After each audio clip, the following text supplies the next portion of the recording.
Bienvenidos a Escorizer Live, el único podcast del deporte amateur de España con toda la actualidad de los deportes de contacto, entrevistas, noticias, novedades y mucho más. Presentado por Clara Rodríguez, Ibao Mesa. Escorizer Live, por y para los deportistas aficionados del deporte amateur. ¿Empezamos? Hola, Bau. Buenas noches, Clarita. ¿Cómo estás? Descansada. ¿Cómo? Bueno, descansada ¿Has de aquí. descansado? ¿Has conseguido descansar? Descansada de aquí. Si yo te imagino toda la semana detrás de los pasos con la Semana Santa ahí echando el Sí, incienso, está efectivamente, corriendo. con mi sobrino, sí. Con tu mantilla. Con mi sobrino. No, la mantilla no me la he puesto, pero el niño de la vanita y vámonos que nos vamos a ver paso. ¿Pero que estás por Carmona, por Sevilla? ¿Cómo has estado? Un poco repartida. Repartida. Pues Pero vamos, el sábado estuve en Sevilla, que me lo llevaba a las 4:30 y a las 2:30 de la noche decía esa criatura que si íbamos a ver más pasos. Claro, te lo va a quitar Asuntos Sociales, tú verás. A mí no, que se lo quita la madre. No. Se lo quita la madre, a mí Pues no yo lo va a he quitar. estado por Bulgaria. Sí, rezando con unos monjes, me he enterado, ¿no? No, yo he estado por toda Sofía, por Plovdiv y tal, buscando por las bibliotecas de Yo pensaba y he que ibas a encontrado- probar Raki. Rakia, qué bueno. Rakia, qué bueno está Rakia. Y he encontrado cosillas, ¿eh? He encontrado libros, los he encontrado todos Sí, en ruso, ¿no? ¿en los he búlgaro? encontrado- No, en ruso, no los he encontrado en búlgaro. Mira. Vale. Y algunos los he puesto por Instagram. De Entienden Sambo lo mismo en ruso que en búlgaro, así que... Google Translator es magnífico. Con el teléfono hace una foto y te enteras de absolutamente todo. Es chulísimo, ¿eh? Es chulísimo. Hay que seguir.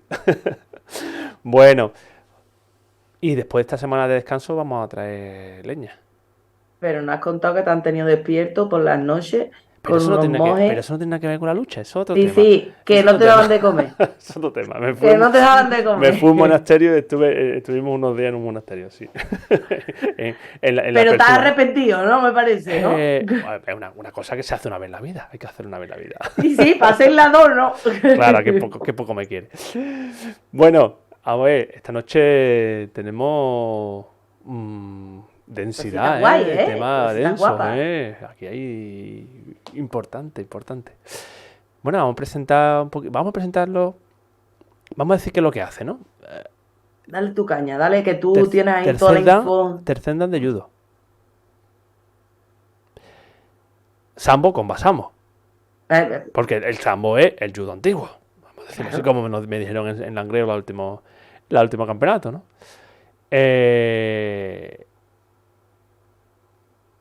Es el dueño del club Running de Valencia, que ese club ya tiene un 60 años. No es que él tenga 60 años, pero tiene 60 años. Que es un club... No, tiene alguno menos.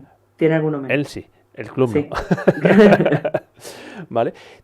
Es uno de los afortunados que solo de los 22 clubes que hay en España que tienen licencia federativa para dar defensa personal femenina. Correcto. Bueno, se ha viajado por todo el mundo, ha vivido en Corea, ha vivido en... Ahora nos contará por dónde ha estado. Y es embajador de la UNESCO. Es que no sé, Guay, es que no sé qué decirte. Guapo, Es que, bueno, venga, vamos a pasarlo ya. Yo creo que ya no vamos a ver. Buenas noches, Andrés. Buenas, Andrés. ¿Qué tal, ¿Qué Bau, pasa? Clara? ¿Cómo Tío, estáis? me quedo ahí. Es que los currículos Y aquí, además se ha puesto en una postura que los brazos no los tiene fuerte la criatura. no tiene más brazos No. que mi cabeza. Y encima vacila, tío. Esto no puede ser. Y yo con mi calamares. ¿Qué pasa tú? ¿Cómo estás? Muy bien, encantadísimo de estar aquí sentado en esta postura, como dice Clara, charlando con vosotros. Bueno, cuéntame, Andrés, ¿qué haces ahora mismo? ¿Dónde estás? ¿Qué estás haciendo? ¿Qué acabas de hacer?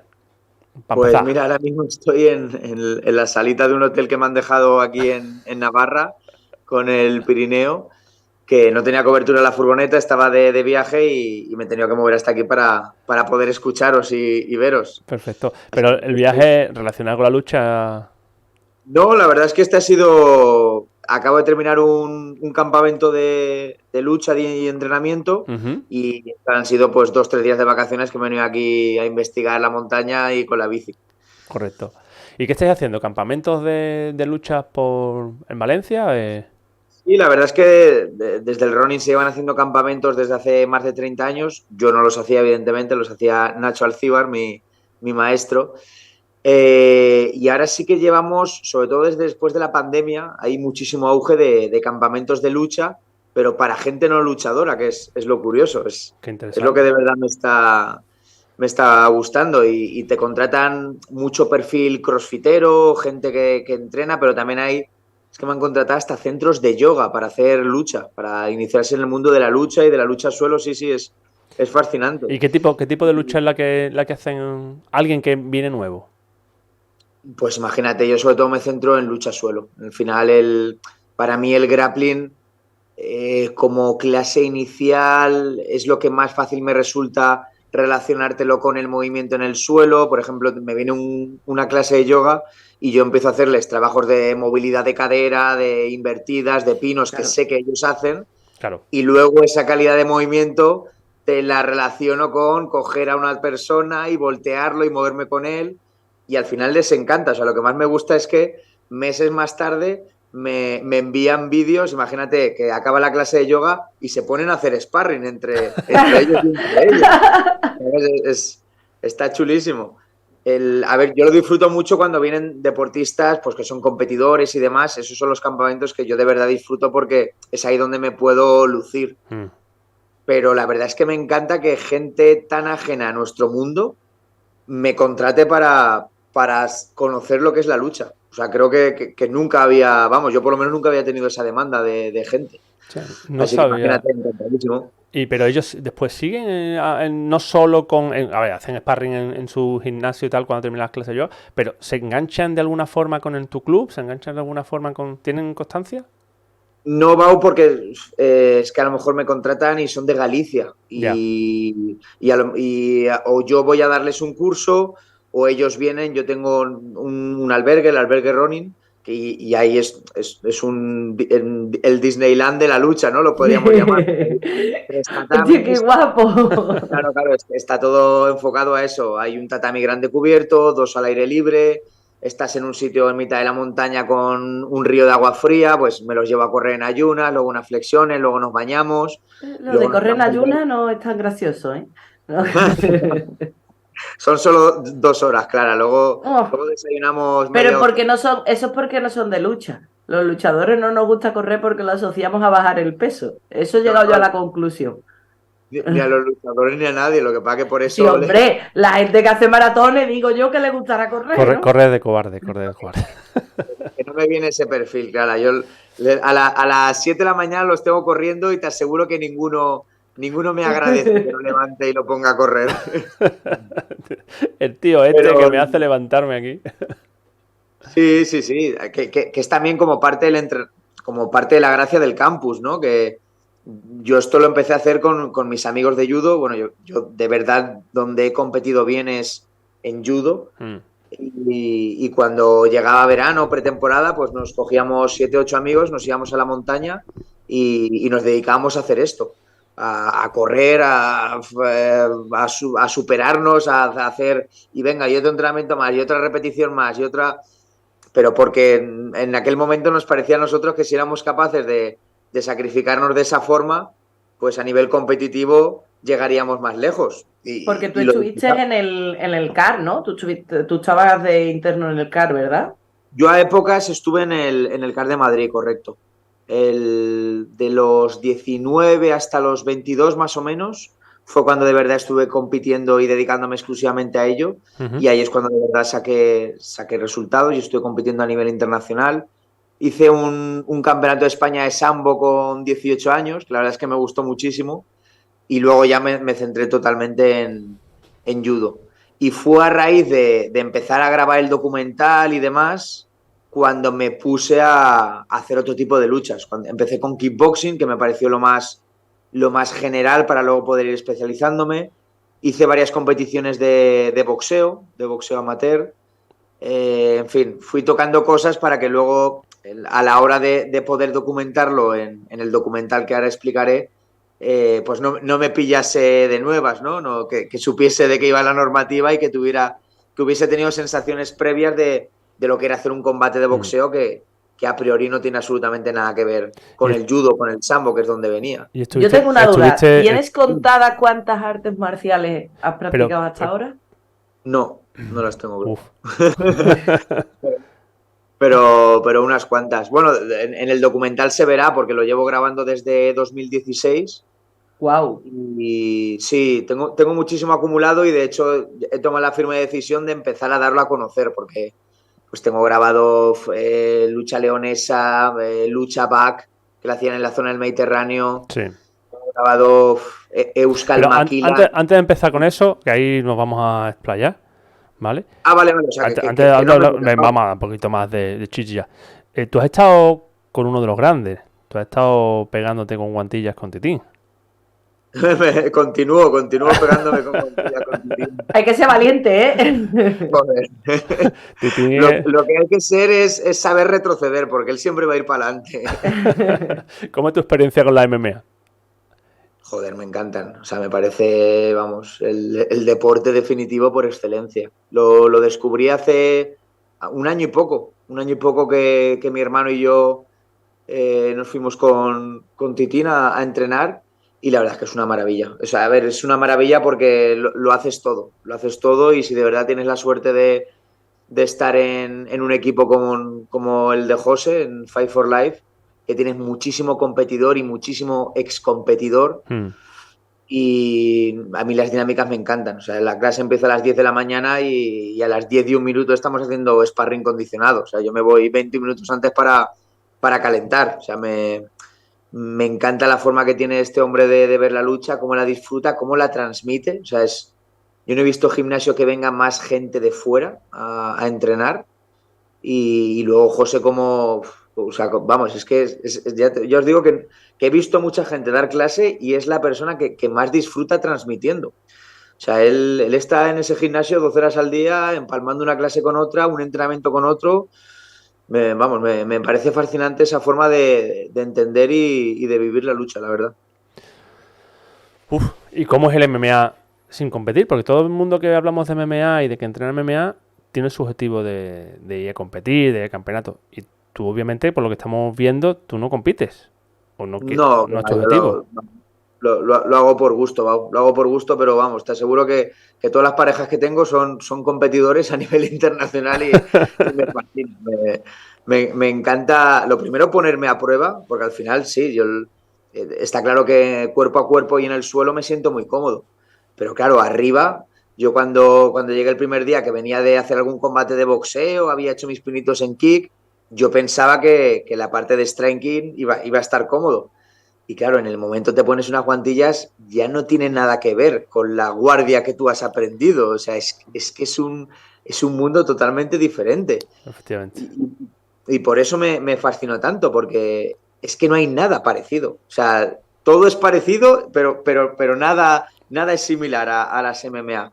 Y ya te digo, me parece un deporte súper bonito y que si tienes la suerte de encontrar un sitio donde tus compañeros pues te acojan como a mí lo hicieron y valoren que vengas de un deporte como el sambo, del judo y que puedas enseñarles a ellos, yo la verdad es que lo disfruto va una barbaridad y junto con el Brazilian Jiu-Jitsu, que también estoy haciendo desde que estoy en el gimnasio con José, también me parece otra maravilla de la sociedad moderna marcial, por llamarlo de alguna forma, me parece una pasada. De las nuevas artes. Pero para MMA, el Grappling Brazilian, está ahí siempre esa diferencia, ¿no? ¿Qué te viene mejor? Sí, lo que pasa es que yo, al final, por horario, nunca he podido hacer grappling. O sea, yo el primer contacto que hice con el lucha en el suelo sin el judogi, sin el kimono, fue haciendo MMA. Y fue otra cosa que también me fascinó, que claro, yo estaba súper seguro de mí mismo en el suelo y de repente dije, hostia, que no tengo kimono, que ya las palancas cambian, que ya... Totalmente. También súper bonito. Y mira que yo siempre había sido partidario de los viernes en el gimnasio, allí hacemos el club de la lucha, que le llamamos, vamos, invitamos a todo el mundo que quiera y hacemos sparring. Y yo siempre había sido partidario de quitarnos el kimono, pero en el mundo del judo es algo que nunca había estado bien visto. O sea, yo también tengo claro que que mi deporte, el judo, en ese aspecto puede llegar a ser excesivamente clasista, Sí. te diría. Sí. Hombre, ahora judo se parece más a grecorromana que a... Te puedes quitar el kimono si quieres. Perdón. No, que estoy totalmente de acuerdo, Bau. Y la verdad es que entrenar sin kimono, con las reglas de Brazilian, con las reglas de grappling, que es en verdad como se hacía judo antiguamente, Sí. salían todo ese tipo de sumisiones. Lo que pasa es que se nos ha olvidado de que nosotros venimos de ahí. Siempre me ha parecido que un buen deportista tiene que saber tocarlas todas y entrenarlas todas. O sea, aunque tu deporte sea el judo, pero que mínimo un día a la semana tú entrenes sin kimono y hagas grappling, e incluso que compitas en el resto. O sea, yo, por ejemplo, analizo mis competidores que consigo que hagan sambo, que hagan Brazilian, que hagan grappling. Joder, no tiene nada que ver cómo están rodando a nivel de competición comparado con el judoka, que solo me hace los circuitos de judo. ¿Y lucha? ¿Habéis tocado? Nunca. Lucha es lo único que no... ¿Por alguna razón o...? ¿El qué, perdona? ¿Por alguna razón en concreto? Por circunstancias, me refiero, porque siempre, como al final mi gimnasio, el Ronin es un gimnasio de judo, y yo cuando era pequeño ya había gente que practicaba sambo en él y que iban a campeonatos del mundo. Y, o sea, siempre han sido como mis dos deportes con los que yo me he criado. Y siempre ha habido un kimono de por medio o una kurka. Entonces, nunca he tenido ese contacto de hacerlo cuerpo a cuerpo. A raíz del documental, pues sí que me he metido, la mayoría de cosas en las que he competido en el documental son luchas. Claro, obviamente. Exacto. Pero tenía la suerte de que pues había algún cinturón donde agarrar o había alguna especie de kurka, algo en lo que podía tener agarre, que es pantalón, donde de verdad... Sí. Claro, donde de verdad yo puedo darle alguna torta a alguien. En el momento me abrazo cuerpo a cuerpo, no es lo mío. Bueno, ya casi, ya con el MMA empieza ya a cogerle un poco el cariño. Sí, la verdad es que en ese aspecto ya te digo que estoy disfrutando muchísimo y nunca había pensado que fuera del judo fuera a disfrutar tanto de un arte marcial. Nunca lo había pensado. En el campeonato de Andalucía de MMA que estuvimos antes de Semana Santa, había un chico que creo que quedó segundo de Andalucía, y tío, hacía unas técnicas de judo chulísimas. Sí. O sea, tú te quedabas ahí, enganchaba contra la jaula al contrario y lo proyectaba directamente y decías, coño, que eso es judo, ¿sabes? A ver, también se puede hacer lucha, pero no se ve normalmente esas técnicas, ¿no? Dices tú, coño. Eso es lo bueno, lo bonito de la MMA, ¿no? Es precioso. De hecho, acabas de describir la estrategia que yo más hago, o sea, estamparme contra el otro y ya ahí le hago reaccionar o por un lado o por otro, o le barro con un Uchigari, correcto, y ya estoy encima de él y ya ahí el Gran Pound es, vamos, al final como controlo menos de striking que ellos, intento que mi fuerte sea ese, intentar agobiarlos por ahí. Claro. Hombre, un Gran Pound... Se puede defender, ¿eh? Se puede defender y se defiende mucho, pero bueno, y es cierto que lo hemos hablado muchas veces, ¿no? Que en España todavía lo que es el fuerte de lo que puede ser el judo o la lucha, que al final es el derribo, carecemos mucho de derribo. Si nos fijamos tanto en grappling como en Brazilian, si ves algún tipo de competición como tal, carecen un poco de derribo todavía, ¿no? Ese que es el fuerte al final del judoka desde el luchador, ¿no? Que al final en nuestro deporte es derribar, no es otra cosa. Exacto. Y yo me harto de reír muchas veces cuando voy a los campeonatos de grappling y se lo digo a Pau, le digo, es que le estás regalando la pierna y no la coge. Es que le estás regalando la pierna y no la coge. O se tiran a la guardia en el primer minuto. Claro. Tío, le acabo de regalar 3 puntos. Sí, por eso, Clara, os decía antes que lo veo tan compenetrable uno con otro y tan necesario que el luchador de grappling y de Brazilian haga judo o lucha, y tan necesario que el luchador de judo o de sambo haga grappling o Brazilian. Porque es que, vamos, me parece básico que ellos se impregnen de nuestras proyecciones y que nosotros también nos impregnemos de su saber hacer en el suelo. Yo haciendo Brazilian estoy disfrutando mucho porque estoy encontrando otras vías de someter al contrario en judo. Y yo luego, cuando doy mi clase de judo a los competidores, les estoy explicando cosas que yo no conocía y que gracias a hacer clases de Brazilian estoy empezando a conocer y razonar de otra forma. Y es que a mí en alto rendimiento de judo yo siempre he tenido claro que el que se especializase en suelo tenía mucho ganado. De hecho, te encontrabas siempre a los típicos brasileños que de pie eran buenos, pero a un nivel mundial, digamos que mediocres para entendernos, pero que como cayeses al suelo estabas perdido. Claro. Y yo analizaba esos combates y decía, joder, yo quiero eso. Yo quiero que cuando el otro caiga al suelo, que sea mi momento. Pero sí es cierto que creo que lo que tú estás haciendo, tú vas a visualizar con ese documental del que nos hablabas, y eso que estás explicando de esa sincronía entre las diferentes luchas, se está creando tendencia. No sé si viene por lo que Bau estaba comentando de las MMA, no sé si es porque al final se ha abierto la mente y no estamos tan encerrados en nuestros deportes, porque al final tú dices que el judo es clasista, pero que las olímpicas son clasistas igualmente, son deportes de pijos, no... sí, no. Bueno, Vosotros espérate. pagáis el kimono y nosotros las botas. Que el jiu-jitsu es más de pijo, ¿eh? Que el jiu-jitsu bueno, también. que ir al gimnasio y tal y cuesta su pasta. Es decir. Pero sí es verdad que esa sincronía entre las diferentes luchas cada vez se está viendo más. Sí que es cierto, claro. Sí, de hecho, a mí me preguntan, oye, ¿y tú y esto por qué lo relacionas y por qué se te ocurre y por qué practicas? Y siempre digo que me parece el futuro. De verdad, si quieres ser un luchador completo, tienes que pasar por todas ellas. Si no, a mi punto de entenderlo, siempre vas a tener algo que mejorar y puntos débiles que si te estudian, pues estás jodido, básicamente. Claro. Y tanto el jiu-jitsu como el grappling están en constante evolución. Total. De hecho, yo recuerdo primeros campeonatos de grappling que veía. Hace, te puedo hablar de 10 años, te puedo hablar, o más. Y los ves ahora y ha cambiado muchísimo. Ya no solo que haya subido el nivel, sino que ha evolucionado. Es decir, está mucho más perfeccionado, ves cosas con más virguería, ¿no? Por decirlo de alguna forma. Totalmente. A mí, por ejemplo, Bau, yo siempre he tenido claro que el buen luchador en el suelo tiene que saber utilizar los pies como si fuesen manos. Claro. Pero es algo que el Brazilian de verdad me ha enseñado a cómo hacerlo. Y luego, otra cosa que a mí me parece súper importante como preparador físico es que tanto en grappling como en Brazilian, lo sé simplemente en el gimnasio de Titín, que es el único donde he practicado de forma constante, la primera parte es todo trabajo de movilidad.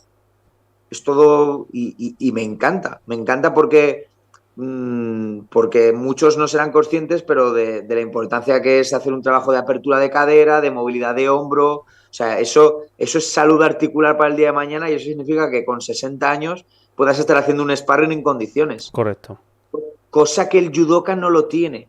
Me refiero, el judo para ese tipo de calentamientos y demás aún no lo tenemos del todo, digamos, instaurado.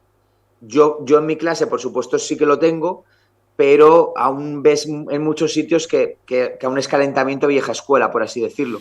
En cambio, me encanta ver cómo la gente de nueva escuela, de grappling, de Brazilian, lo tiene totalmente inculcado y lo hace a diario. Muy importante el trabajo de cadera. La verdad es que sí, yo que vengo de lucha y llevo haciendo grappling poco tiempo, lo noto muchísimo, ¿eh? Lo noto muchísimo porque es otro ritmo. Pero bueno, tú estás en el CAR, que eres un pipiolo, con 22 añitos. ¿Y qué se te ocurre por la cabeza hacer?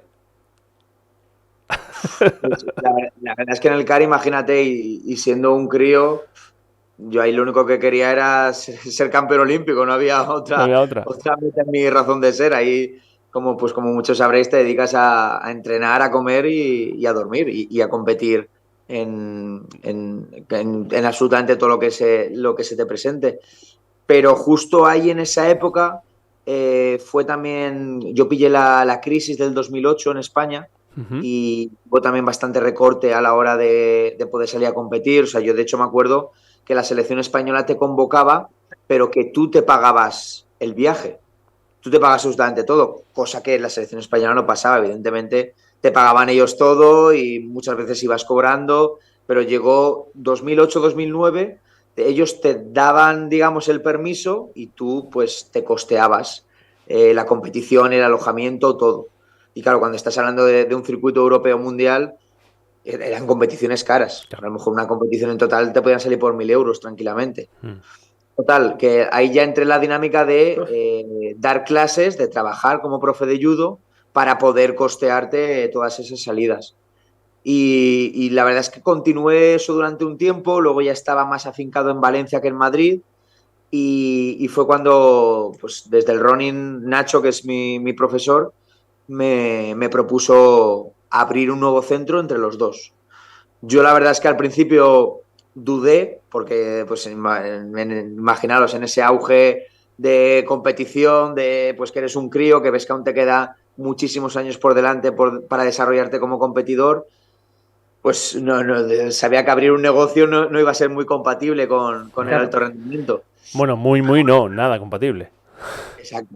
O sea, bueno, así como anécdota, yo cuando abrí el gimnasio con 24 años entrenaba 3 veces al día, los primeros creo que 3 semanas, luego ya empecé a 2, luego a 1 y luego cuando podía, me refiero. Al final me hice campeón de trabajar en vez de competir. Ahí evidentemente dejé de competir y me dediqué a montar el gimnasio, que también os digo que a día de hoy es la mejor decisión que podía tomar porque a mí me da igual que sea lunes, miércoles que domingo. Yo disfruto enormemente de estar en el gimnasio dando mis clases y luego los fines de semana yéndome a hacer campamentos de lucha y como os decía antes, que la gente totalmente ajena a nuestro mundo entienda lo que es un tapiz, un tatami y de verdad lo experimente y a los meses me siga diciendo, oye Andrés, muchas gracias por esto porque mira lo que hemos creado aquí en clase de yoga, que acabamos y nos damos unas tortas.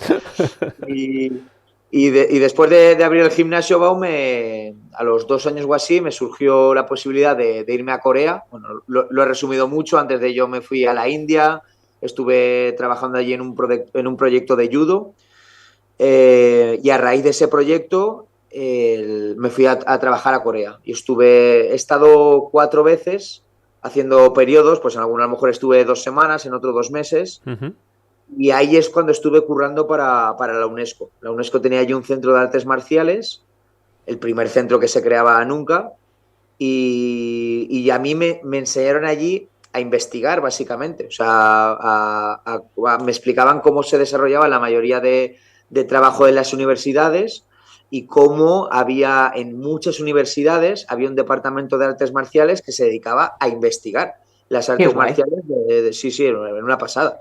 De su país y de los países ajenos. Por eso te comentaba antes, Bau, el tema de la ruta de la seda, porque justo en esta ruta los países que habían dentro eran los que más departamento de artes marciales encontré en las universidades. Entonces, exacto, como sabía que iba a tener más información, iba a tener más mejunje, pues fue un poco por lo que me centré en investigar esa parte. El transcaucásico es la cuna de la lucha hoy en día. Ahí tenemos que ver Daguestán, nada más que asómate un poquito ahí.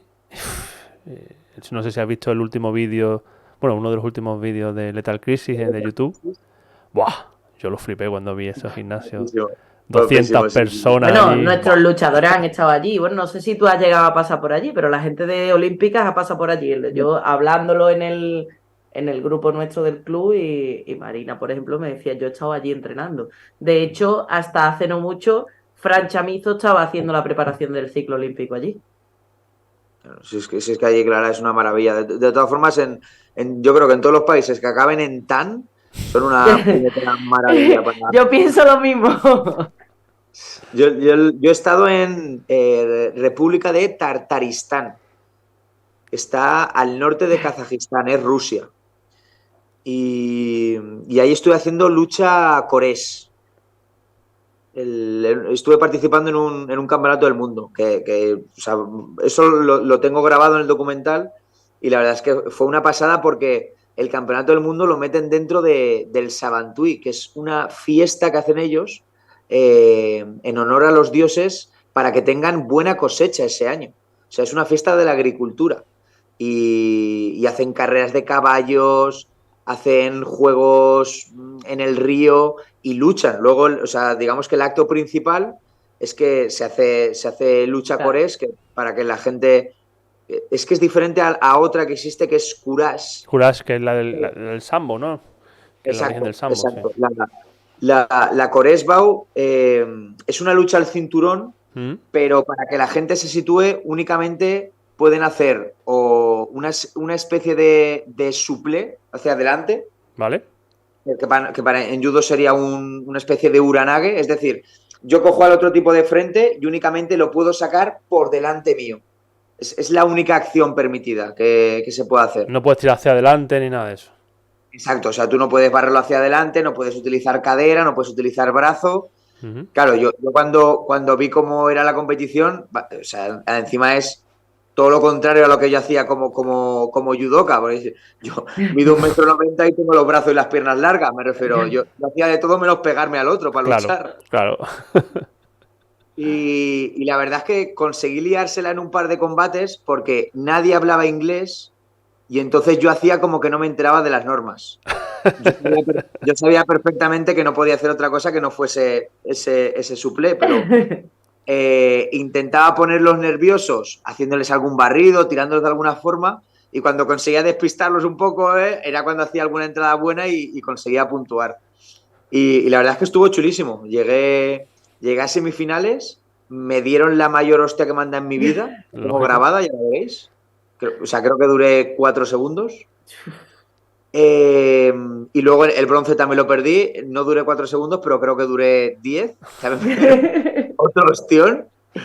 Sí, la verdad es que me encantó, porque luego cuando veía el currículum de todo el podium, eran todos medallistas mundiales de Greco. Que claro. La verdad es que había bastante pasta de por medio en premios. Y imaginaros allí la de gente de países acabados en tan de alrededor, claro, que estaban congregados, y el único español que había.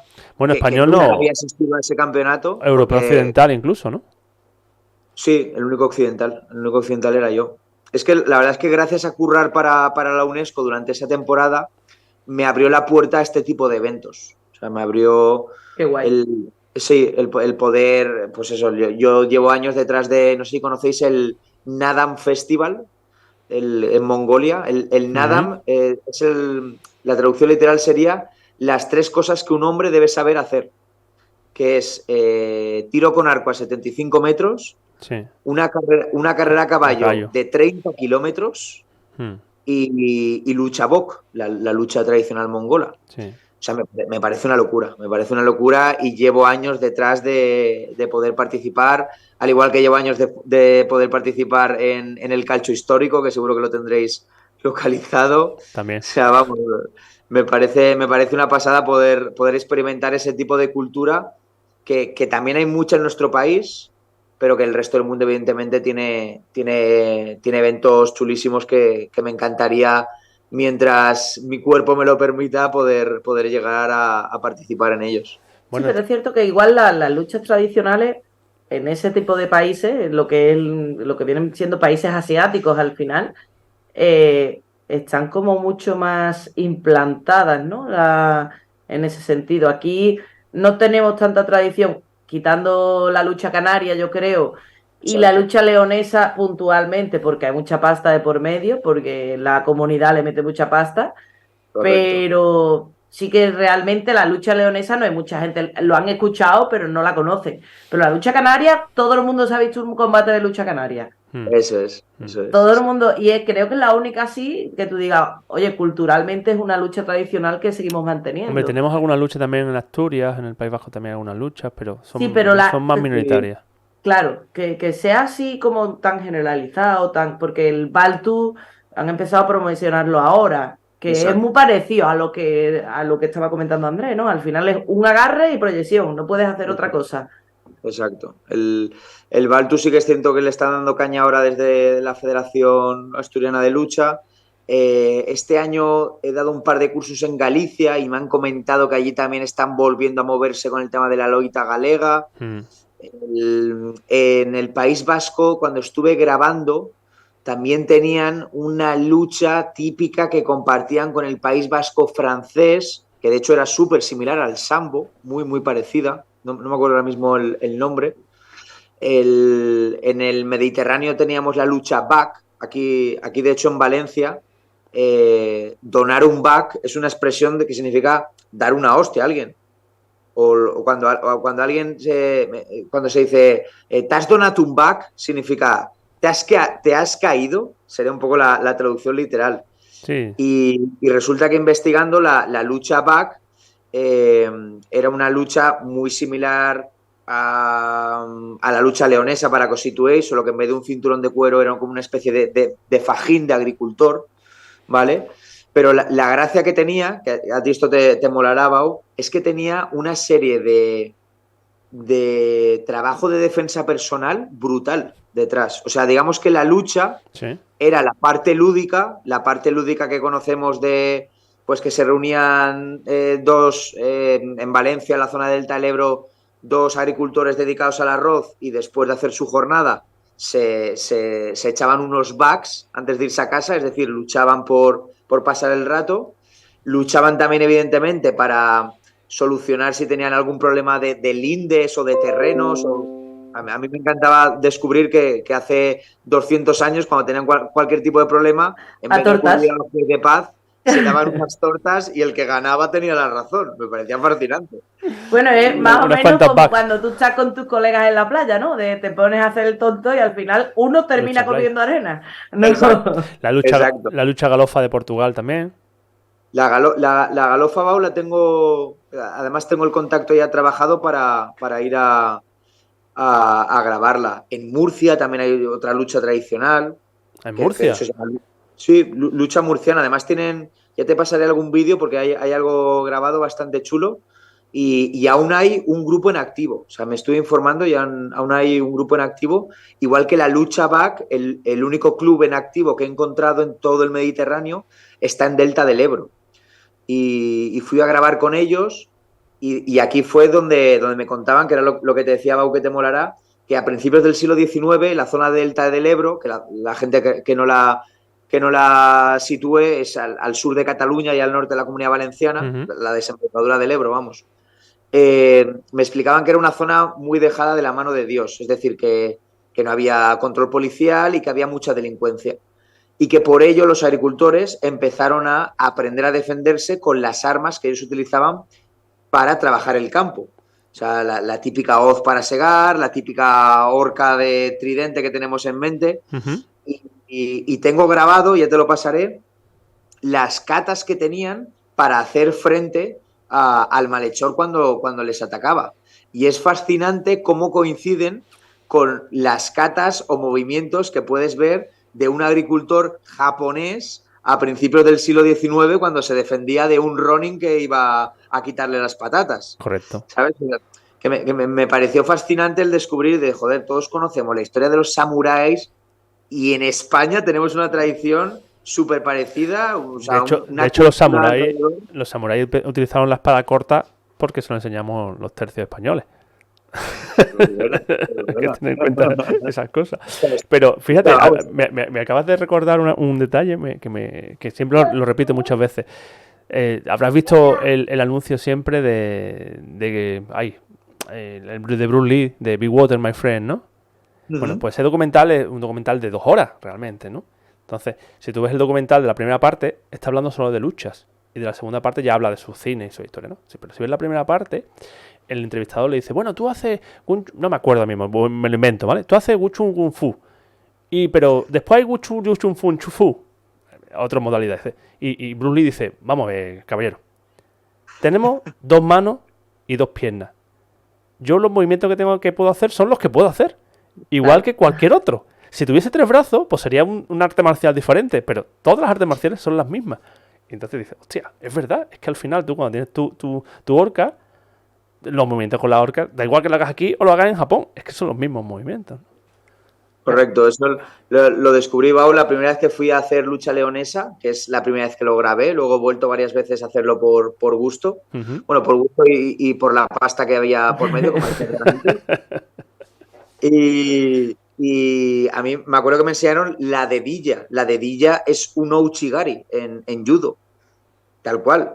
Claro. Y decía, claro, te paras a pensar y decías, es que el leonés no tenía ni idea de que existía un arte marcial en japonés que enseñaba un Uchigari. Y llegaron a las mismas conclusiones de decir, si pongo el peso aquí y le hago un barrido por dentro, le quito y se va al suelo. Correcto. Pues nosotros le llamamos la dedilla y allí lo llaman gran barrido interior. Pero que al final es totalmente lo mismo. Con el tema de los suicidios, de los rituales de los guerreros a la hora de irse al otro mundo, también me gusta mucho investigarlo, por el tema también que todo el mundo conoce el seppuku de los samuráis, pero es que en España es que la mayoría de pueblos que fueron sometidos por el Imperio Romano también se suicidaban. O sea, en Cantabria he encontrado historias asombrosas de grandes guerreros cántabros que en el último momento, cuando vieron que iban a ser conquistados, todos cometieron suicidio. Los canarios cuando el Guanche canario, la corona de Castilla intentó conquistarlos, los acabó conquistando después de 100 años, desde el año 1400 al 1500, para que la gente se sitúe, el guerrero canario, el Guanche, era un tipo que únicamente llevaba un taparrabos y una honda en la mano y una piedra en la otra. El caballero español iba con armadura y con espada. Pues tardaron 100 años en poder conquistar las Canarias, y cuenta la leyenda que ningún guanche pudo ser sometido, capturado, porque en el momento eran conscientes que iban a ser apresados, se tiraban por un acantilado y gritaban Atistirma, que significa Madre Tierra, abrázame. O sea, me pareció brutal la historia. Pero brutal. Que el honor y el orgullo humano, ¿no? Repetido. Del guerrero, Bau, te diría yo más, ¿sabes? O sea, el honor y el orgullo del guerrero, o sea, me parece fascinante. O sea, que cada vez que cuento la historia se me pone la piel de gallina y me da mucha rabia que la gente no lo conozca. Es decir, que siempre estemos leyendo y viendo películas de guerreros de fuera, cuando aquí tenemos una tradición bestial, que en cierta manera el documental que estoy grabando va por ahí, o sea, en que la gente conozca de verdad de dónde venimos y todo lo que tenemos detrás nuestro y sí, que estamos perdiendo. Sí, porque tú creaste un documental, empezaste a hacer un documental, de hecho el de la lucha leonesa está colgado en YouTube.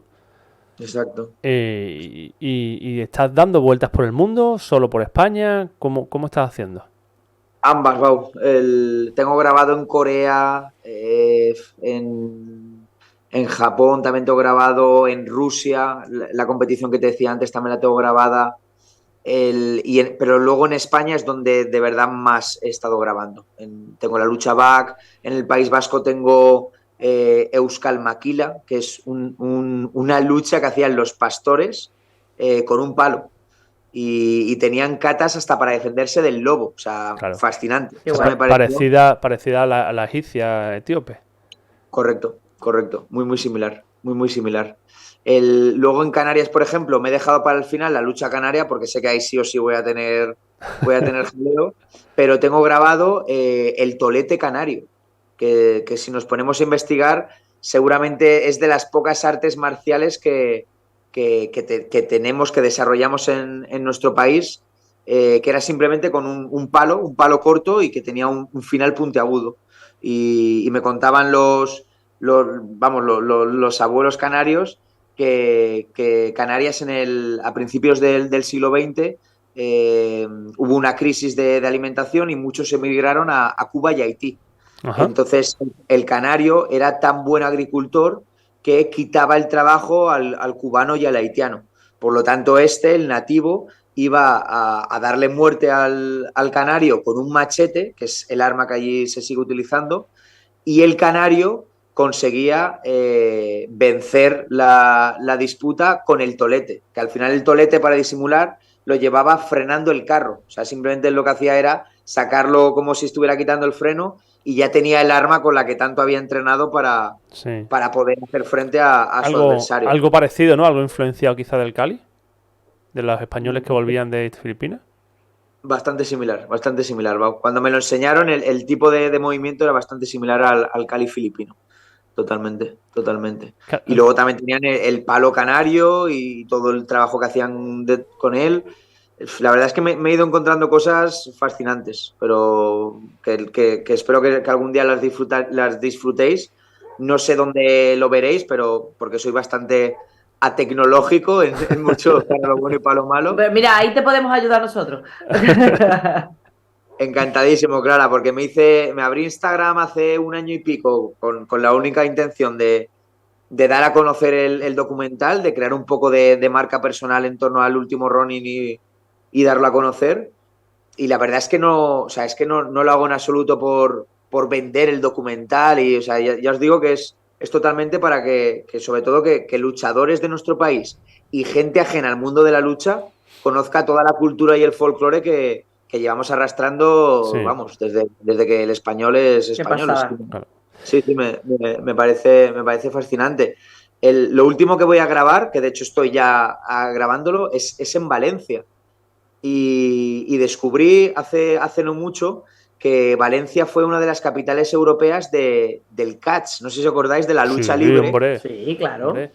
Pues Madrid, Barcelona y Valencia en los años 60 vivieron una época de apogeo en que el mejor plan era el viernes irte con un bocadillo a la Plaza de Toros y disfrutar de los luchadores Correcto. españoles. Pero es que tuvimos grandes estrellas, que uno de ellos, por ejemplo, era el Hércules español. Fue a Hollywood a hacer películas, estuvo muy presente en el Spaghetti Western. Sí. O sea, me refiero, tenemos grandes figuras que la gente no conoce y que quiero un poco rescatar, porque de verdad he encontrado hijos de, nietos de luchadores valencianos que eran grandes figuras en su época. Me refiero que a nivel social estaban como los jugadores de fútbol, para que la gente se sitúe. Si te vas a mi Instagram, tienes el enlace de una luchadora de una sevillana que era luchadora de catch en los años 20 y 30. ¡Oh, qué buena! Y tienes ahí la foto. Y además tengo también un libro que sacaron. De hecho, creo que lo tengo por aquí, si me disculpáis un momentito. Yo no sé cómo encuentran los libros en ese despacho. Este libro también lo tengo. No sé si se ve. Ese es el primero que me compré, Bau. ¿Lo ves? Es apasionante. De hecho, una de las personas que más escribe y aparece ahí, Pepe, correcto. No me acuerdo ahora mismo el apellido. Sí. O sea, ya hemos ido a Madrid a hacerle la preentrevista y estamos. O sea, va a estar en el documental. Digamos que el apartado técnico del documental es ese libro, para que te hagas una idea. Sí, la memoria de la lucha en España de 1907 a 1936. Es un pedazo de libro. Hablando solo de cash, ¿eh? Solo de cash. Es que es flipante. Y lo mejor de todo es que en un pueblecito de Valencia he encontrado uno de los clubes deportivos más activos en la actualidad de catch, de lucha libre. Bueno, sí. Ahora se autohacen llamar wrestling. De hecho, les pregunté. Sí, por la WWU esta de americana, sí. La de Hogan y compañía. Son wrestlers. Sí. Y hostia, cómo me sorprendieron. Hice un entrenamiento con ellos. Cómo se movían sin aparentar moverse bien. Me refiero, yo cuando llegué allí, con todo el respeto, si me ven en algún momento estas declaraciones, o sea, eran personas que parecía que nunca habían hecho deporte. Claro. Y alucinante cómo se movían. O sea, era una mezcla entre clase de gimnasia deportiva, con acrobacias y con lucha, brutal. O sea, me dejaron impresionados en muchos aspectos lo bien que trabajaban. Me parece un mundo chulísimo, pero chulísimo. Sí. Además, en México sigue estando muy, muy en boga, ¿eh? Bueno, de hecho, a mí me sorprende mucho porque, bueno, yo sigo a muchos luchadores, he conocido muchos luchadores, ¿no? Cuando salió fuera y tal, y hay luchadores que se van retirando. De hecho, recuerdo hay un mexicano que ha sido varias veces olímpico, el Escobar creo que es, y a Escobar lo he visto yo, ya se ha retirado de lo que es la lucha, bueno, era de grecorromana, se ha retirado al menos de lo que es los ciclos olímpicos, está ahí entre Pinto y Valdemoro todavía, y está entrenando lucha libre. Y además te pone el ring, el tío te sube algún tipo de, ahora está un poco más retirado, pero estaba como dando el paso, ¿no? Eran las MMA antiguas, ¿no? Sí. Totalmente. Eso, lo que comentas, Clara, era súper típico. O sea, cuando me he puesto a sacar información y demás, cuando el luchador acababa su carrera, digamos que se reinventaba con el catch, sobre todo porque a nivel monetario estaba mucho mejor retribuido, se lesionaban menos y por lo tanto podían hacer más eventos de catch y ganar más dinero. O sea, hay una cultura alrededor chulísima, pero chulísima. Además, la historia del catch es muy interesante también porque había como un pique, ¿no?, entre los luchadores. Como lo que hay hoy en día, por decirlo de alguna forma, entre lucha y jiu-jitsu, ¿no? Pues en aquella época también había ese pique. Estaban los luchadores de catch y los de jiu-jitsu clásico, que también se picaban y decían eso. Es muy chulo, es muy chulo. El Kashaskan. Me chiva por aquí, David, y es verdad que se me había olvidado, que tú has dicho Madrid, Barcelona y Valencia, pero en Sevilla también, voy a tirar un poquito para casa. En Sevilla también había, había mucha historia, sobre todo con Benito Galán, que había estado en Estados Unidos y tal, y los hermanos Osaka, un dúo de lucha libre americana, como le llamamos aquí, ¿no? Así que lo que pasa, y yo sigo pensando y dándole vuelta, si la lucha en esa época era tan potente, además no la libre olímpica en España llega mucho más tarde, de la influencia de americanas en los 60 y tal, pero la grecorromana se hacía muchísimo aquí. ¿Cómo que desaparece? ¿Cómo llega una época, a los años 50, 60, llega esa decadencia y desaparece como casi por completo las luchas? ¿Vale? Hasta ahora, este nuevo renacimiento que estamos teniendo, ¿no? Con las MMA y todo esto. ¿Tú por qué piensas que hubo esa decadencia? Pero el judo no. No, yo te diría que el judo, claro, ahí de hecho es cuando empezó el auge de. Claro. Yo lo tengo claro. A ver, pero que lo diga Andrés, que lo diga Andrés. A lo más pijo. A ver, en uno iban en pelota y en los otros iban vestidos. A ver, pero a ver qué dice Andrés. ¿Qué dice Andrés? No, yo, Bau, te lo iba a relacionar con la espectacularidad del evento. Es decir, yo el catch, ahora que he profundizado sobre él en los últimos meses, creo que arrastraba tanta gente porque era un evento muy bonito de ver, muy, muy disfrutón en el aspecto de tanto el niño de 3 años como el abuelete de 80 eran capaces de ir juntos y de disfrutar de una velada de lucha con mucha acción. Claro, es que al final cuando hablas con el luchador de catch, ellos no te admiten que es una lucha de mentiras. Ellos en ningún momento te van a decir, o sea, de hecho no paran de decirte, súbete y pruébalo. Y ya me dices si es verdad o si es mentira. ¿Sabes? Es un poco como... El golpe de verdad, el golpe te lo lleva. Claro, a eso me refiero. Y yo ahora que está entrevistándolos y demás, y les decía, pero vamos a ver, ¿allí cómo decidíais quién ganaba? Y ellos siempre me dicen, ganaba el mejor. El que fuese mejor luchador en ese momento de la pelea, el que encadenase mejores proyecciones, el que luchase mejor esa noche, era el que ganaba. Y nosotros, sin hablarnos, durante la lucha, entendíamos si nos había proyectado muy bien o si... O sea, no sé, tenían una especie de... Código saber no escrito, ¿no? Sí, que me pareció fascinante y que gracias a eso daban un espectáculo chulísimo que entiendo que en algún momento de nuestra historia desbancase un poco a la lucha tradicional, Bau. También piensa que veníamos de la Guerra Civil Española, que como después de cada guerra... Sí, pero ¿por qué se cae también el catch? Yo cuando hablo de las luchas incluyo al catch también. Llegó un momento en que se fue para abajo. Yo sinceramente, hasta donde llego y en el documental lo voy a sacar, fue un poco por vamos a decir, vagueza de los luchadores. Te explico. Yeah. En el documental, la figura que más voy a sacar es un luchador valenciano, que además tiene un historión. Su madre fue la primera mujer que se divorció en Valencia y mandó a su hijo pequeño a Inglaterra. Este chaval que llegó a Inglaterra con 14 años, que no tenía ni papa de inglés, pero sí que había hecho judo en Valencia. Se metió en un gimnasio de catch un promotor lo vio, le dijo que sí quería hacer una velada. Total, que estuvo durante 3 años haciendo veladas prácticamente todos los fines de semana, ganando una pasta, porque ganaba por aquel entonces, creo que eran 80 libras por velada, Wow. que en los años, creo que estamos hablando de los años 70, era una pasta. Claro. Con esa pasta consiguió, o sea, él mandaba prácticamente todo ese dinero a Valencia para que su madre y sus otros 3 hermanos pudieran vivir, porque se habían divorciado y el padre no les pasaba dinero.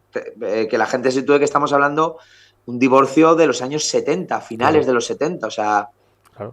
era impensable que el ex marido se ocupase de Claro. su ex mujer y de los hijos. Bueno, la historia es mucho más profunda, ya la veréis en el documental, pero este tío estuvo durante 3 años haciendo catch, manteniendo a la familia. Y lo que te venía a decir, respondiendo a tu pregunta, Bau, es que cuando los dos promotores más fuertes de España, uno madrileño y otro valenciano, se enteraron de que este tío estaba en Inglaterra, lo trajeron de nuevo a España con la promesa de que iba a hacer muchas veladas y demás. Hizo creo que 3 o 4 y me contaba que hizo tan pocas porque los luchadores españoles no estábamos al nivel de lo que había fuera. Es decir, que tanto Inglaterra como Francia habían perfeccionado mucho todas sus técnicas y seguían estando en auge, y siguen estando en auge. O sea, en Inglaterra siguen habiendo veladas muy potentes de catch. Sí, sí, sí. Y que en España él pilló los 2 años de decadencia absoluta porque los luchadores no se renovaban. Es decir, eran luchadores que rondaban los 45-50 años, que siempre intentaban hacer los mismos golpes poco vistosos porque como estaban mayores ya entrenaban menos y ya no podían hacer las acciones espectaculares que hacían 20 años atrás. Claro. Y no hubo como ese relevo generacional. Era lo que me explicaba este señor, ahora es un señor evidentemente, que se fue perdiendo porque no hubo relevo, ni el luchador español digamos que se formó o se fue a otro país a hacer veladas internacionales para ver lo que hacían aquí. Es un poco lo que me argumenta él, te puedo decir. Uf, hombre, la verdad es que... Aquí aprendemos todos los días algo, ¿eh, Mau? Hombre. Aquí nosotros venimos los martes a estudiar. A estudiar. Está apuntando, ¿no? Está apuntando, claro. Bueno, y fuera de España, ¿cuáles son las luchas más...? Bueno, en Corea hay una lucha que se parece mucho a la canaria, ¿no? El Sirum. El Sirum. De hecho, yo estuve delante cuando Eusebio, no me acuerdo el apellido, bueno, un luchador canario, ganó el campeonato del mundo. Ganó el campeonato del mundo de lucha Sirum en Corea. Yo justo estaba... Wow. Estaba estudiando y entrenando en una universidad cercana donde se hizo el evento y fui a verlo y la verdad es que me fascinó. Y fue allí donde descubrí de verdad las MMA en directo. Allí tienen una liga que se llama FC, creo recordar, sí. que es también bastante potente y la verdad es que fue el primer evento de MMA que vi en directo. Evidentemente soy el típico friki que veía el Pride de los años 2000 y luego todo lo que derivó, pero me acuerdo que me impactó muchísimo para bien la cultura que tenían alrededor de las MMA, Bau, es que te estoy hablando de hace 10 años. Claro, que acababa de empezar la MMA, como quien dice. Que acaban de empezar y es que lo recuerdo perfectamente porque montaron como un festival de las artes marciales y hicieron el campeonato del mundo de lucha Sirum que ganó el canario. Y hicieron también un campeonato de MMA, pero que el estadio estaba lleno de familias, que era lo que más me asombraba. O sea, que era totalmente cultural el ir, joder, abuelos, padres, hijos, habían pasado el día haciendo actividades relacionadas con el taekwondo, con el taekyon, que allí es lo más típico, ¿no? Lo que yo también practiqué y más me gustó. Ahora sí, si queréis os hablo del tema. Pero, joder, o sea, yo me acuerdo de volverme de Corea diciendo, me voy a casar aquí y voy a tener descendencia aquí porque quiero que mis hijos conozcan esto. O sea, me parece fascinante cómo en ese triángulo China, Corea, Japón, cómo entienden la marcialidad. O sea, es fascinante cómo lo viven. Porque el taekwondo sí lo conocemos, pero el taekyon... Es el arte marcial ancestral del cual proviene el taekwondo. Vale. Y es bastante, a mí me pareció mucho más completo, básicamente porque, para que te sitúes, Bau, sería como una especie de jiu-jitsu japonés, del cual luego derivan el resto de artes marciales modernas, por así decirlo. Claro. El taekyon tenía la espectacularidad del pateo del taekwondo, que sitúa a todo el mundo, pero también tenía agarres. Tenía agarres y tenía proyecciones, sobre todo utilizaban barridos, pero había proyecciones. En el suelo no trabajaban, pero claro, ya era un combate que yo por aquel entonces, que no tenía ni idea de patear, pillaba muchísimo con las piernas, pero claro, en el momento veía que estaba pillando demasiado, me cogía él y era donde podía proyectarlo. O sea, me pareció un deporte bastante completo y allí lo tienen como, ¿cómo explicarte? O sea, como una especie de lucha madre. Es decir, tú puedes hacer las artes marciales que quieras, pero antes tienes que ser cinturón negro de taekyon. Ah, qué guay. Sí, de hecho me fascinó conocer que allí no tienen educación física en el colegio. Lo que tienen es una consecución de sus luchas y artes marciales. O sea, empiezan haciendo lucha Sirum, o sea, empiezan con una lucha en el colegio hasta que tienen aproximadamente, no recuerdo si eran 10 o 12 años. Y ya empiezan a introducir el golpe, ¿no? Exacto. Y ahí introducen el taekyon. Introducen el taekyon los siguientes 3-4 años para acabar con el taekwondo en la etapa más adolescente, paso al adulto, es decir, de los 14 a los 18 es cuando hacen taekyon. Políticos que nos escucháis, ya sabéis, el plan educativo español, por favor. Sí, o sea, me pareció fascinante. O sea, imaginaros, toda niña y niño sale del colegio con 3 cinturones negros, uno en lucha, otro en un arte marcial tradicional y otro en taekwondo. O sea, en un deporte olímpico. O sea, me pareció fascinante. Y de ahí se van al servicio militar, que allí son 2 años obligatorios y 1 año opcional.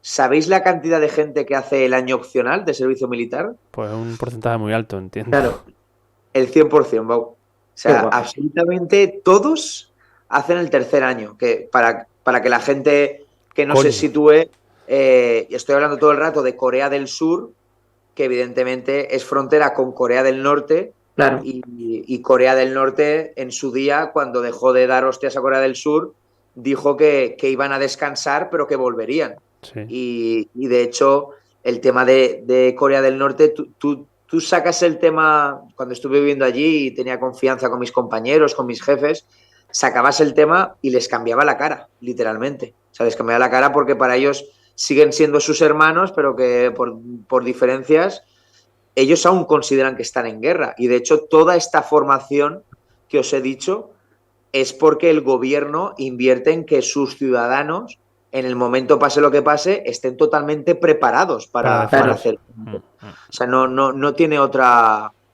No tiene otro motivo el que salgan tan formados del colegio y el que luego hagan 3 años de servicio militar.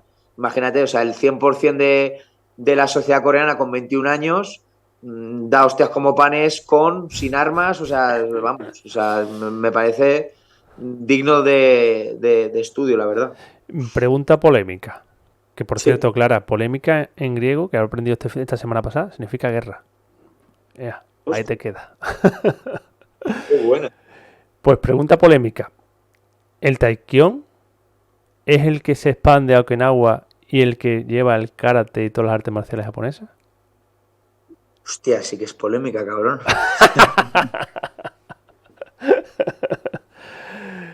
¿A que...? El boxeo chino, taekwondo, taekyon. Es que ese triángulo. Tú has dicho Japón antes, tú has dicho China, Corea y Japón. Y yo diría China, Corea y Okinawa. Ya, es por donde entró todo. Sí, eso sí. A la que le estáis hablando en chino ahora mismo a mí. Buah, es que Okinawa es la república independiente de Japón, que no quiere nada con nadie. Está ahí abajo, al sur, diciendo, yo eso no tengo nada que ver con Japón. Es que ahora mismo, Clara, estás presenciando un diálogo con un nivel de friquez muy elevado. Claro, claro, yo soy friki, pero soy más joven que ustedes, no... Abre tu mapa, coño. Yo Baute, fíjate que después de estar allí currando y demás, sí. De hecho, presenté mis conclusiones a la UNESCO y no les gustaron porque ni Corea ni Japón les gustan los chinos. O sea, allí de hecho a los chinos se refieren como, lo llaman los cerdos. La traducción literal es los cerdos. Sí. O sea, para ellos el chino es pues eso, el más sucio, el más maleducado. Para ellos el japonés es la típica imagen altiva del asiático, vamos a decir. El coreano es el que más se cuida. O sea, si vieras la cantidad de tiendas de estética que hay en Corea, es fascinante. O sea, hasta ellos se maquillan. Tienen una cultura del cuidado estético fascinante. Y están muy en contra del chino por muchos motivos. Y uno de ellos es no admitir que las artes marciales que ellos practican tienen origen en China, que es la conclusión a la cual yo llegué. O sea, yo te diría que China es la madre de todo y a partir de ahí empiezan a beber tanto Corea como Japón. Pero bueno, eso o sea, podemos discutir. Bueno, y si te parece ya, para terminar la ronda friki, ¿vale? Hemos hablado de Asia Central, de Asia Extremo Oriente. En América no hay mucha lucha, que yo sepa. Bueno, salvo la libre y un poco el folk que vino de Inglaterra, ¿vale? Exacto. En Sudamérica no hay, por lo menos yo no tengo conocimiento. Si alguien conoce, por favor que me escriba, porque estoy deseando que alguien me diga. Hombre, Sudamérica algún tipo de lucha tradicional sí que debe tener, ¿no? Yo no las conozco. Porque allí estaban los incas y los indios, ¿no? Y al final... Exacto.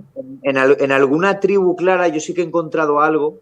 De hecho, ya te pasaré, Bau, Anderson Silva tiene una especie de documental y él tiene un par de apariciones en esta zona que estamos hablando. Vale. Yo os lo pasaré. Y yo cuando curraba en Corea, vinieron a un festival nativos americanos a presentarnos su lucha. O sea, la lucha de los antiguos indios. De Estados Unidos. De Estados Unidos. Vale. Y la verdad es que ojo al trabajo que tenían, ¿eh? Tanto cuerpo a cuerpo como con cuchillos. O sea, era flipante ver cómo manejaban los cuchillos. La típica imagen del arco que tenemos en mente todos de los indios. Pero tenían un trabajo cuerpo a cuerpo y con cuchillos fascinante. Fascinante. Pero la lucha, y hablando de otro canario, hablando de Juan Espino, la lucha que más potente que hay ahora mismo, fuerte y que se mueve, es la senegalesa. Ahí sí que hay dinero, ¿eh? Yo creo que la MMA le ha favorecido también mucho, ¿no? Porque al final todos los luchadores gordos han terminado diciendo vamos para Senegal, como el que va de vacaciones a Chipiona, pero antes fue Juan, el León Blanco fue el que peó allí, que quedó campeón de Senegal, ¿eh? No, que pero lo pusieron de moda ellos. Yo creo que al final se está moviendo mucho más y la estamos escuchando mucho más gracias a eso, a los luchadores de UFC y de las diferentes ligas que están tirando para allá. Yo creo que, bueno, no solo por la formación y la dureza que tiene la lucha, que al final es bastante importante y les da ese recorrido, ¿no? Lo que hablábamos de la sinergia de las luchas, pero tú hace 10 años no escuchabas la lucha senegalesa. No. Total. Nada. Total. Otra Clara Bau que también está muy chula en África es la he descubierto ahora con la investigación del catch, el vudú catch en el Congo. Coño, me has matado. Guapísima, Bau, guapísima. O sea, toda toda la friquez y parafernalia que hay detrás del catch, que ya tienes controlado, pues a eso métele vudú. Por 2. Que están como en trance, ¿no? Como en trance peleando. No, total, o sea, los luchadores suelen ir por parejas. Ajá. Y uno suele ser el fuerte, el luchador, y el otro es como el conjurador. Entonces empiezan a mandarse conjuros, al mismo tiempo a lo mejor a tu luchador queda aturdido por un conjuro del otro, o sea, es un combate flipante de ver. Dungeons and Dragons directamente. El guerrero y el mago y el druida detrás lanzando conjuros. Bau, lo de Dungeons and Dragons ha sonado a muy... Si esto ya era la conversación, ya tenía un nivel de friqueza, ya con Dungeons and Dragons podría haber dicho El Señor de los Anillos, lo hubieses bajado un poco más. No, El Señor de los Anillos no es lo mismo, ¿no? Pero bueno. Estaba Gandalf el blanco por ahí, ¿no? Joder, te estoy deseando ver los capítulos de tu documental, ¿eh? Ya lo verás, Pau. Está la verdad que muy chulos. Además también le he metido, como siempre que lo he intentado vender, porque bueno, la verdad es que este proyecto ha llegado muy lejos. O sea, he estado sentado con Discovery Max, con cadenas fuertes que les interesaba el tema y les interesaba, digamos, la línea que estaba trazando. Pero siempre ha habido un momento que les ha tirado para atrás, que además es una frase que me jode mucho, que era que en un momento de la reunión te decían, ya, pero es que es lucha, ¿sabes? Como diciéndote, es que es violencia. Y claro, yo siempre le intentaba dar la vuelta y explicarle que evidentemente nuestros deportes, yo siempre los he explicado como deportes violentos. Es decir, para mí la violencia, por definición, es el uso excesivo de la fuerza. Usar la fuerza de forma excesiva para sobreponerme a la fuerza del contrario. Es lo que yo entiendo como un acto violento. Pero jurídicamente le tienes que añadir, eso te lo dice una abogada, la violencia te la explican así, como el uso de la fuerza contra el contrario, pero con intención de hacer daño. Lo normal en nuestros deportes es que no queramos hacerle daño al contrario. Correcto. Y luego Clara iba por ahí, porque les decía, está claro que el eje central de mi deporte es la violencia, pero en el momento yo controlo esa violencia, yo no voy a hacer daño a mi oponente. Con lo cual ya no es violencia. Con lo cual ya no es violencia. Claro. Correcto, iba por ahí. Y entonces le daba la vuelta a decir, por lo tanto, si soy capaz de un deporte violento convertirlo en algo no violento, es la clave de lo que quiero mostrar, claro, de cómo si eres capaz de controlar ese eje y hacerlo únicamente en un entorno de competición para someter al contrario en un momento, pero que antes y después nos vamos a dar un abrazo. Es decir, le intentaba dar la vuelta para que viesen que claro, no es violento. Pero yo deporte. Aquí mi crítica te la digo rápido. La Jungla de Cristal, todo el mundo la conocemos, son 5 o 6 películas. ¿Eso es violento o no? Lo más violento que haya parido madre. Ahí no es nadie lucha. Ya. Es decir, ¿los Transformers son violentos? Sí. ¿Vale? ¿Marvel es violenta? Muchísimo. Es que hasta los Pokémon son violentos. Correcto. No. Entonces no entiendo por qué hablamos el otro día con Israel, ¿no? Dice, la MMA, todo el mundo que habla de MMA tiene miedo cuando le hablas de MMA porque ve sangre. No, tío. La sangre, eso en MMA amateur pasa una vez cada 20 combates. Claro. De hecho, ¿cuántos tuvimos la semana pasada? Tuvimos 40 combates. 40 y tanto. Hubo una ceja abierta. Una. Que terminó Aarón con, la ceja, entre la ceja y la nariz. Se acabó. Lo demás, alguna nariz y tal sangrando, lo típico, porque al final si te pegas un golpe en la nariz, pues lo lógico es que te sangre. Pero de sangre de escándalo, pues eso, la raja de Aarón. Se acabó. Claro. Y tú ves una película de estas de Discovery Max, porque tú lo has nombrado, ¿no? De GPJ, matando a los terroristas, ahí descancijado, ¿cómo se llama la palabra? ¿No? Desencajado la cara. Y después tú ves una MMA que termina el combate, el árbitro para y los dos se dan un abrazo. Y hay veces que no se dan un muerdo porque no. Pero es que se cogen los tíos, se abrazan y dicen, tío, te acabas de pegar de leche. ¿Cómo que...?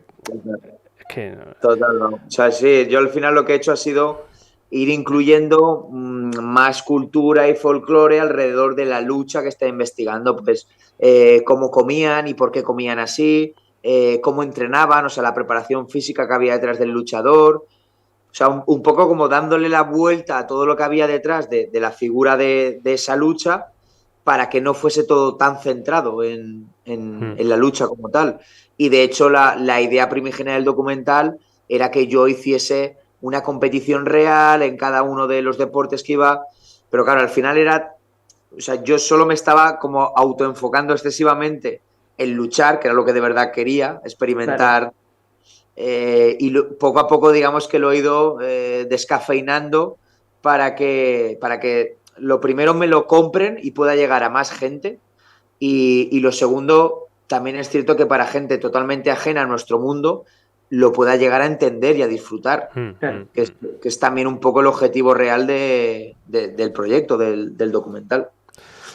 Bueno, pues veremos, a ver si podemos sacarlo a la luz. Vamos a trabajar, como te decía Clara, a ver si podemos hacer algo, poco a poco. De una forma u otra, pues mira, oye, agradezco vamos, que me hayáis dicho eso, os preguntaré cositas. Sí, lo que tú necesites, tú sabes que aquí estamos para lo que haga falta. De hecho, ya conocéis que nuestro proyecto Escorices Live sobre todo, es totalmente sin ánimo de lucro, lo hacemos aquí por... ¿Tú sabes? Y bueno, y además eso, bueno, pues como lo que estás diciendo tú, ¿no? Para llegar, bueno, ahora mismo creo que tenemos un público muy objetivo porque es nuestro mundo, pero bueno, igual soñamos con que mañana pues llegue un chaval, nos descubra, con que llegue 1, 2, que te descubran y digan, hostia, que existe esto y, oye, y escriban y digan, oye, que ¿dónde puedo ir? Ya nos llegan, en mi pueblo.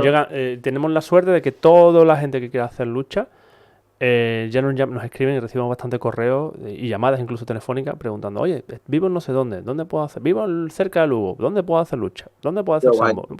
Eso, claro, a mí también me ha pasado ahora y yo siempre he sido muy contrario a las redes sociales. O sea, a mí me costó abrir mi Instagram una barbaridad porque es un mundo que se me escapa en muchas cosas y no... Sigo sin tenerlas todas conmigo. Eso te junta con Bau que se le escapa igual que a ti. Sí, ¿no? Pero, por ejemplo, un chaval me escribió hace no mucho y me dice, oye, es que te escucha en un podcast tal, la historia de Corea tal, me voy a ir a vivir allí una temporada, a hacer taekwondo, a hacer tal, y yo pensé, madre mía, el tronao este, que dice que por haberme escuchado se va a ir. Hostia, pues el cabrito a los 3 meses me mandó un vídeo y me dijo, mira dónde estoy haciendo, porque yo le fui mandando referencias de, mira este sitio, entrena en este otro, pregunta por tal. Y el tío se había ido a Corea a vivir allí unos meses y lo estaba haciendo. Claro. Y lo pensaba y digo, joder, digo que porque me ha escuchado a mí, se ha ido a Corea a vivir lo que seguramente será una de las experiencias de su vida. Claro. Me parece fascinante. Luego el tema de los campamentos que os contaba antes, lo mismo, o sea, me encanta ver cómo gente totalmente ajena a nuestro mundo, que te viene de un box de CrossFit, de una clase de yoga, me escribe al tiempo y me dice, oye Andrés, muchas gracias porque me apunta a Brazilian Jiu-Jitsu y me flipa. Y era gente que no tenía nada que ver con nuestro mundo, que es lo que más me llama. Yo al final siempre suelo recomendar, no sé qué opinión tenéis vosotros al respecto, yo del Brazilian Grappling Boxeo no me suelo mover. Sí, para iniciarse, sí. Exacto. Y de hecho me preguntan porque yo al final me considero judoka, samboka, pero no lo recomiendo porque creo que, joder, al final Bueno, para a ver, a lo mejor para un chaval de 14, 15, pues bueno, vale. Pero ya para alguien de 25, yo igual meterse en un hice lucha playa con 42 y me llevo una semana con las costillas ay.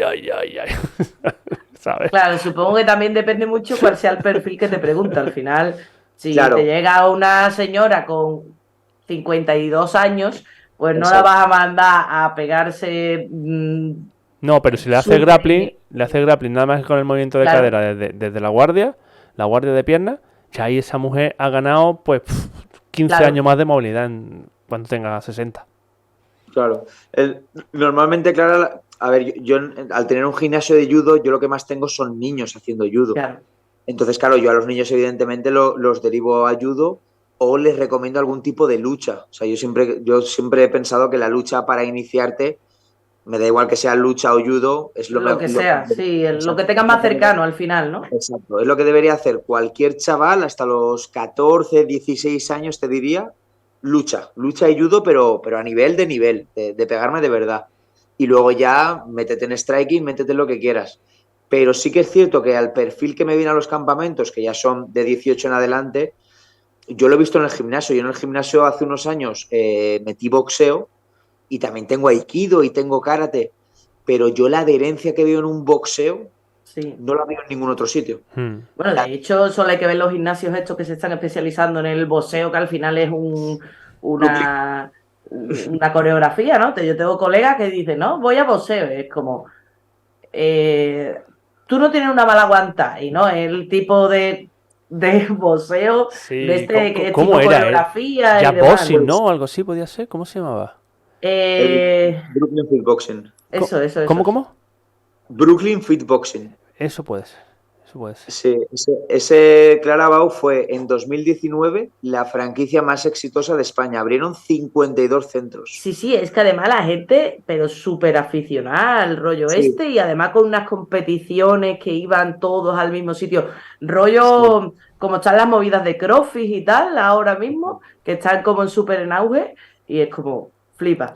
Bueno, Clara, yo te digo una cosa, son las 11:21, nos hemos colado, pero tela, ¿eh? Telita, este pobre hombre tendrá que seguir con su vida en su furgoneta. Yo por mí, quedamos mañana a la misma hora, Clara, vamos, con la conversación. Nos hemos dejado medio mundo, tío, porque yo es que no tengo ni idea de lucha, y entonces me encanta aprender de todo, y además soy una puta esponja de todo lo que me llega, me encanta. No tener idea de lucha, Baúl, le das caña. Sí. No tiene en lo físico, él habla en lo físico. En lo físico. Pero de espíritu la tiene toda, ¿no? Claro. Yo empecé con 9 años y tengo 45, pues imagínate, si llevamos ya tiempo aquí dándole caña a esto. Qué bueno. Bueno, muchísimas gracias, Andrés. A vosotros, chicos, me ha encantado la labor que hacéis y el nivel de friquez que tenéis. Podemos llegar más profundo, pero bueno, vamos a dejar ahí. Bueno, espérate, ya te enseño una cosa. Te digo porque tenía el libro fuera. Espérate. Tenía el libro fuera porque estaba ordenando la biblioteca antes de empezar todo esto. Es que tengo los libros que he comprado en... Hostia, en ruso, vamos, ¿te lo has comprado? Sí, con Google Translate tengo que traducirlo. Es que no... que está en ruso. Lo que pasa es que hay unas llaves chulísimas de todo el proceso del sambo, de todas las técnicas, y este es de lucha. Ahí se ve aquí. Los que estén escuchando por el podcast mañana no lo verán, pero bueno, están en mi Instagram. Que lo vean. Qué guapo, wow. Sí. Así que flipando. Esos 2 libros los encontré en una biblioteca de Sofía, allí perdido, después de recordarme un montón. Y por cierto, me he recorrido, por lo menos, en Sofía, por lo menos, no sé si han sido 10 tiendas de deporte y en Plovdiv y otras tantas, y no he encontrado botas de lucha. No lo entiendo. Yo me las encontré, creo que fue en Letonia, ¿eh? Ojo, y le mandé un mensaje abajo y le digo, increíble, acabo de cruzar la calle, una tienda de deporte, unas botas de lucha en Letonia. Bueno, hablaré con Dancho para que Dancho me las consiga, que también es búlgaro. Bueno, un abrazo enorme. Bueno, Andrés. Te dejamos descansar. Un abrazo. Venga, hasta luego. Joder, buah, qué nivelazo. Qué nivel. Estamos subiendo, estamos subiendo cada vez un nivelazo superior. Nos hemos pegado 1 hora y media estudiando aquí. Me encanta. Está muy bien, ¿eh? Espérate, que todavía no hemos cortado todavía, espérate. Bueno, vamos. Venga, un besillo. Nos vemos la semana que viene. Escúchame, ¿no? ¿feria cuándo es? No, la otra. Que en feria no hacemos nada. ¿O sí hacemos? No. Bueno, que somos... Bueno, ya lo hablamos. Ya hablamos. Besillo. Venga, adiós.